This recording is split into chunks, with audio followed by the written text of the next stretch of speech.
വിശുദ്ധ യോഹന്നാൻ എഴുതിയ സുവിശേഷം അധ്യായം 5. ബേത്സദായിലെ രോഗശാന്തി. ഇതിനുശേഷം യഹൂദരുടെ ഒരു തിരുനാളിന് യേശു ജെറുസലേമിലേക്ക് പോയി. ജെറുസലേമിൽ അജകവാടത്തിനടുത്ത് ഹെബ്രായ ഭാഷയിൽ ബേത്സദ എന്ന് വിളിക്കുന്ന ഒരു കുളമുണ്ടായിരുന്നു. അതിന് 5 മണ്ഡപങ്ങളും. അവിടെ കുരുടരും മുടന്തരും തളർവാദക്കാരുമായ അനേകം രോഗികൾ കിടന്നിരുന്നു. 38 വർഷമായി രോഗിയായിരുന്ന ഒരുവൻ അവിടെ ഉണ്ടായിരുന്നു. അവൻ അവിടെ കിടക്കുന്നത് യേശു കണ്ടു. അവൻ വളരെ നാളായി കിടപ്പിലാണെന്ന് അറിഞ്ഞ് യേശു ചോദിച്ചു, സുഖം പ്രാപിക്കാൻ നിനക്ക് ആഗ്രഹമുണ്ടോ? അവൻ പറഞ്ഞു, കർത്താവേ, വെള്ളമിളകുമ്പോൾ എന്നെ കുളത്തിലേക്കിറക്കാൻ ആരുമില്ല. ഞാൻ എത്തുമ്പോഴേക്കും മറ്റൊരുവൻ വെള്ളത്തിൽ ഇറങ്ങിക്കഴിഞ്ഞിരിക്കും. യേശു അവനോട് പറഞ്ഞു, എഴുന്നേറ്റ് കിടക്കയെടുത്ത് നടക്കുക. അവൻ തൽക്ഷണം സുഖം പ്രാപിച്ച് കിടക്കയെടുത്ത് നടന്നു. അന്ന് സാബത്തായിരുന്നു. അതിനാൽ സുഖം പ്രാപിച്ച മനുഷ്യനോട് യഹൂദർ പറഞ്ഞു, ഇന്ന് സാബത്താകയാൽ കിടക്ക ചുമക്കുന്നത് നിഷിദ്ധമാണ്. അവൻ മറുപടി പറഞ്ഞു, എന്നെ സുഖപ്പെടുത്തിയവൻ നിന്റെ കിടക്കയെടുത്ത് നടക്കുക എന്ന് എന്നോട് പറഞ്ഞു. അപ്പോൾ അവർ ചോദിച്ചു, കിടക്കയെടുത്ത് നടക്കുക എന്ന് നിന്നോട് പറഞ്ഞവൻ ആരാണ്? അവിടെ ഉണ്ടായിരുന്ന ജനക്കൂട്ടത്തിൽ യേശു മറഞ്ഞു കഴിഞ്ഞിരുന്നതിനാൽ അവൻ ആരാണെന്ന് സുഖം പ്രാപിച്ചവൻ അറിഞ്ഞിരുന്നില്ല. പിന്നീട് യേശു ദേവാലയത്തിൽ വെച്ച് അവനെ കണ്ടപ്പോൾ പറഞ്ഞു, ഇതാ, നീ സൗഖ്യം പ്രാപിച്ചിരിക്കുന്നു. കൂടുതൽ മോശമായതൊന്നും സംഭവിക്കാതിരിക്കാൻ മേലിൽ പാപം ചെയ്യരുത്. അവൻ പോയി യേശുവാണ് തന്നെ സുഖപ്പെടുത്തിയതെന്ന് യഹൂദരെ അറിയിച്ചു.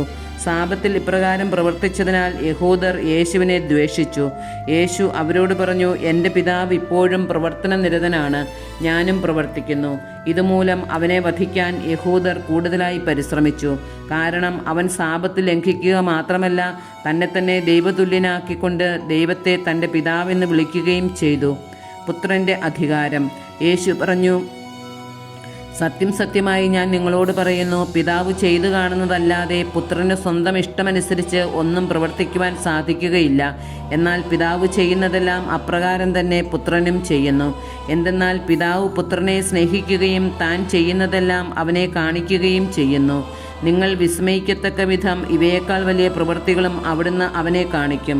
പിതാവ് മരിച്ചവരെ എഴുന്നേൽപ്പിച്ച് അവർക്ക് ജീവൻ നൽകുന്നതുപോലെ തന്നെ പുത്രനും താൻ ഇച്ഛിക്കുന്നവർക്ക് ജീവൻ നൽകുന്നു. പിതാവ് ആരെയും വിധിക്കുന്നില്ല, വിധി മുഴുവനും അവിടുന്ന് പുത്രനെ ഏൽപ്പിച്ചിരിക്കുന്നു. പിതാവിനെ ആദരിക്കുന്നതുപോലെ തന്നെ എല്ലാവരും പുത്രനെയും ആദരിക്കേണ്ടതിനാണ് ഇത്. പുത്രനെ ആദരിക്കാത്തവരാരും അവനെ അയച്ച പിതാവിനെയും ആദരിക്കുന്നില്ല. സത്യം സത്യമായി ഞാൻ നിങ്ങളോട് പറയുന്നു, എൻ്റെ വചനം കേൾക്കുകയും എന്നെ അയച്ചവനെ വിശ്വസിക്കുകയും ചെയ്യുന്നവന് നിത്യജീവനുണ്ട്. അവന് ശിക്ഷാവിധി ഉണ്ടാകുന്നില്ല. പ്രത്യുത അവൻ മരണത്തിൽ നിന്ന് ജീവനിലേക്ക് കടന്നിരിക്കുന്നു. സത്യം സത്യമായി ഞാൻ നിങ്ങളോട് പറയുന്നു, മരിച്ചവർ ദൈവപുത്രൻ്റെ സ്വരം ശ്രവിക്കുന്ന സമയം വരുന്നു, അല്ല, വന്നു കഴിഞ്ഞു. ആ സ്വരം ശ്രവിക്കുന്നവർ ജീവിക്കും. എന്തെന്നാൽ പിതാവിന് തന്നിൽ ജീവനുള്ളതുപോലെ പുത്രനും തന്നിൽ ജീവനുണ്ടാകാൻ അവിടുന്ന് വരം നൽകിയിരിക്കുന്നു. മനുഷ്യപുത്രനായതുകൊണ്ട് വിധിക്കാനുള്ള അധികാരവും അവന് നൽകിയിരിക്കുന്നു. ഇതിൽ നിങ്ങൾ വിസ്മയിക്കേണ്ട.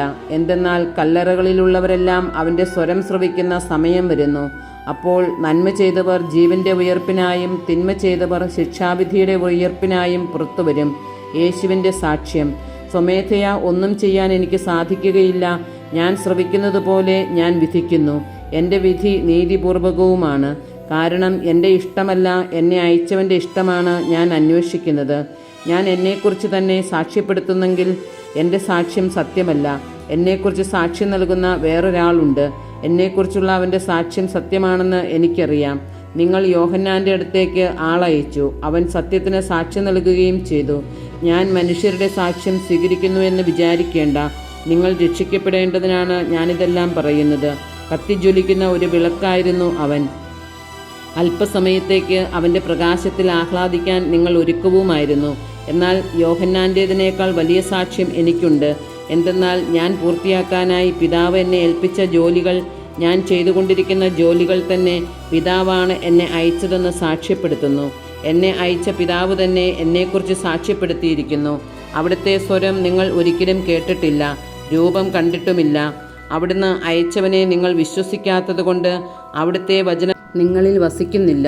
വിശുദ്ധ ലിഖിതങ്ങൾ നിങ്ങൾ പഠിക്കുന്നു. എന്തെന്നാൽ അവയിൽ നിത്യജീവനുണ്ടെന്ന് നിങ്ങൾ വിചാരിക്കുന്നു. അവ തന്നെയാണ് എന്നെക്കുറിച്ച് സാക്ഷ്യം നൽകുന്നത്. എന്നിട്ടും നിങ്ങൾക്ക് ജീവനുണ്ടാകേണ്ടതിന് എൻ്റെ അടുത്തേക്ക് വരാൻ നിങ്ങൾ വിസമ്മതിക്കുന്നു. മനുഷ്യരിൽ നിന്ന് ഞാൻ മഹത്വം സ്വീകരിക്കുന്നില്ല. എനിക്ക് നിങ്ങളെ അറിയാം, നിങ്ങളിൽ ദൈവസ്നേഹമില്ല. ഞാൻ എൻ്റെ പിതാവിൻ്റെ നാമത്തിൽ വന്നിരിക്കുന്നു, എന്നിട്ടും നിങ്ങൾ എന്നെ സ്വീകരിക്കുന്നില്ല. എന്നാൽ മറ്റൊരുവൻ സ്വന്തം നാമത്തിൽ വന്നാൽ നിങ്ങൾ അവനെ സ്വീകരിക്കും. പരസ്പരം മഹത്വം സ്വീകരിക്കുകയും ഏകദൈവത്തിൽ നിന്ന് വരുന്ന മഹത്വം അന്വേഷിക്കാതിരിക്കുകയും ചെയ്യുന്ന നിങ്ങൾക്ക് എങ്ങനെ വിശ്വസിക്കാൻ കഴിയും? പിതാവിൻ്റെ സന്നിധിയിൽ ഞാനായിരിക്കും നിങ്ങളെ കുറ്റപ്പെടുത്തുന്നത് എന്ന് നിങ്ങൾ വിചാരിക്കേണ്ട. നിങ്ങൾ പ്രത്യാശ അർപ്പിച്ചിരിക്കുന്നത് മോശയായിരിക്കും നിങ്ങളെ കുറ്റപ്പെടുത്തുക. നിങ്ങൾ മോശയെ വിശ്വസിച്ചിരുന്നെങ്കിൽ എന്നെയും വിശ്വസിക്കുമായിരുന്നു, കാരണം എന്നെക്കുറിച്ച് അവൻ എഴുതിയിരിക്കുന്നു. എന്നാൽ അവൻ എഴുതിയവ നിങ്ങൾ വിശ്വസിക്കുന്നില്ലെങ്കിൽ പിന്നെ എൻ്റെ വാക്കുകൾ എങ്ങനെ വിശ്വസിക്കും?